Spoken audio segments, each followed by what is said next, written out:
To you লোভ ভাঙছে happy birthday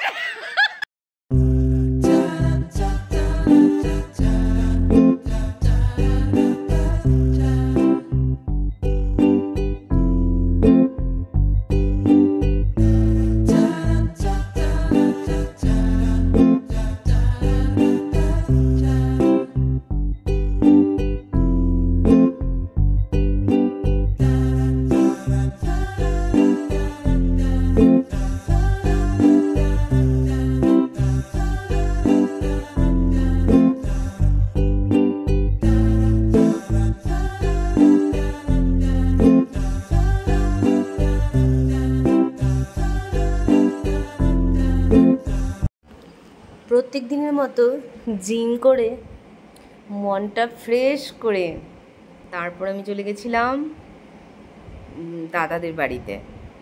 তো জিমে এখন খুব একটা লোক আসছে না, কারণ এতটা গরম পড়ে গেছে যে অনেকেই অ্যাভয়েড করছে জিমটাকে। তো দাদাদের বাড়ি গিয়ে দেখি ছোটদা লাগিয়েছে এত ফুল, মানে কি বলবো, এত ভালো লাগছে। অপরাজিতাগুলো থোকা অপরাজিতা, তো জঙ্গলেও জানো তো অনেক সুন্দর সুন্দর ফুল ফুটে ওঠে। দেখো এটা জংলি ফুল, কত সুন্দর না এই ফুলটা ফুটেছে, আমি এর নাম জানি না। তারপরেও লোবোর জন্য নিয়ে গেছিলাম আমি একটা ফ্রুটি। দেখো লোবোকে ফ্রুটি দিচ্ছি, ঠান্ডা ঠান্ডা একটু মিষ্টি মিষ্টি, তো লোবো বেশ আনন্দের ফ্রুটি খেয়ে নিচ্ছে। জানো একটা কুকুর কাউকে কখনো ধোকা দেয় না, তাই রাস্তার কুকুরকেও ভালোবেসো। সুপ্রভাত বন্ধুরা, একরাশ ভালোবাসা নিয়ে ওয়ান্ডার শুক্লার পরিবারে তোমরা সবাই। অল ভিউয়ার্সকে অসংখ্য ধন্যবাদ আমার ভিডিওগুলো দেখার জন্য। আর এখনও যারা দেখোনি আর আমার চ্যানেলটা সাবস্ক্রাইব করোনি, প্লিজ সাবস্ক্রাইব করো, বাটনটাকে অল করে দিও, তাহলে আমার সব নোটিফিকেশানগুলো তোমাদের কাছে গিয়ে পৌঁছাবে। তো আমার ছোট ছোট ব্লগ বেশি বড় না, দেখার চেষ্টা করবে এবং শেয়ার করে দেওয়ার চেষ্টা করো। খুব গরম, একদম খুব অস্বস্তিকর গরম। তো জিম ইরেগুলার হচ্ছে, ঘুম ইরেগুলার হচ্ছে, তার জন্য জিম যাওয়াটাও প্রবলেম হচ্ছে। যাই হোক, সারা রাত কারেন্ট থাকে না, লোডশেডিং, খুব অবস্থা খড়গপুরের খারাপ। যারা খড়গপুরে দেখছো ভিডিওটা নিশ্চয়ই জানো যে কি হারে লোডশেডিং, কি রকম একটা প্রবলেম। পরিষেবা, ইলেকট্রিক পরিষেবা অনেক খারাপ, অনেকটাই খারাপ। 10টার সময় কারেন্ট যাচ্ছে, সেটাকেও ঠিকঠাক ঠিক করছে না, অনেক প্রবলেমে আছি।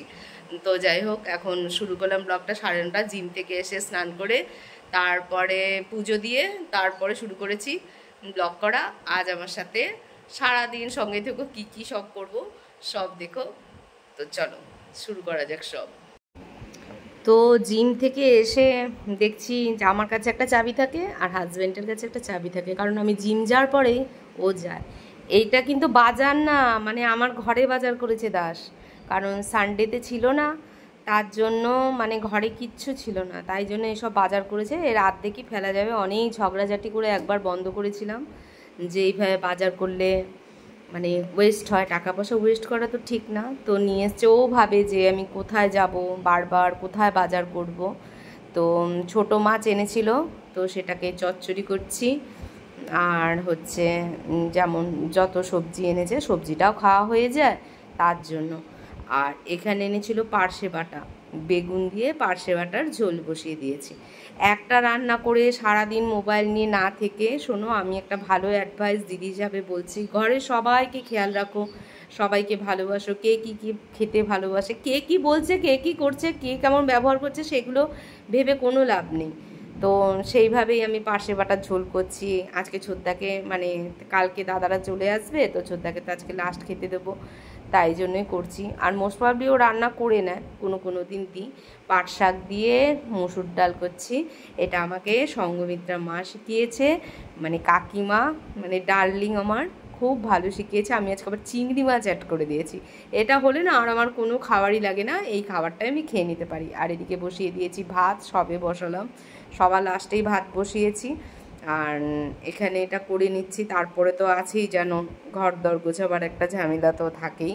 তার রাত্রের জন্য করে নিচ্ছি চিকেন, অল্প একটু চিকেন আছে, তাই আমি চিকেন করে নিই। তো আমাদের খাওয়া দাওয়া হয়ে গেছে। বিকালে যে দাস আমাকে ছাড়তে চলে এসেছে বিয়ানার গ্রাউন্ডে, তো বিয়ানার গ্রাউন্ডে দেখছে আজকে কিন্তু ফাঁকা। এতটা গরম পড়েছে যে এখনও কিন্তু সেরকম লোকজন আসেনি।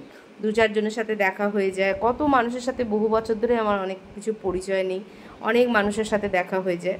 তো জিজ্ঞেস করে কি রে মৌ কেমন আছিস, আমার ঘরের নাম মৌ, কেমন আছিস।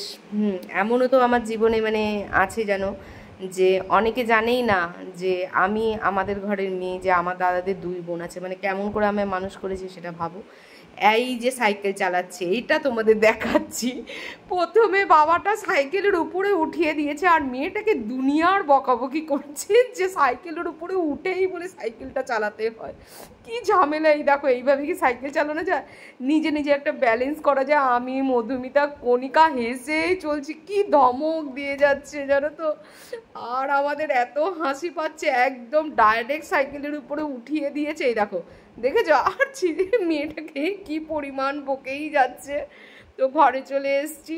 দাস আবার কি করেছে, ডিউটি থেকে আসার পরেও বাজার এনেছে। এই যে পেয়ারা এনেছে, তারপরে এনেছে লাউ, আর কি এনেছে আম, তারপরে এনেছে ভুট্টা, শশা। শশা যেন 80 টাকা কেজি বাজারে, বাপরে বাপ। তো যাই হোক, সব কিছু হয়ে গেছে। এবার আমি গোপালগুলোকে ঘুম পাড়াবো, আর ব্লগটা বাড়ালাম না। তো আমার ব্লগ দেখার অনুরোধ রইল। শুভরাত্রি।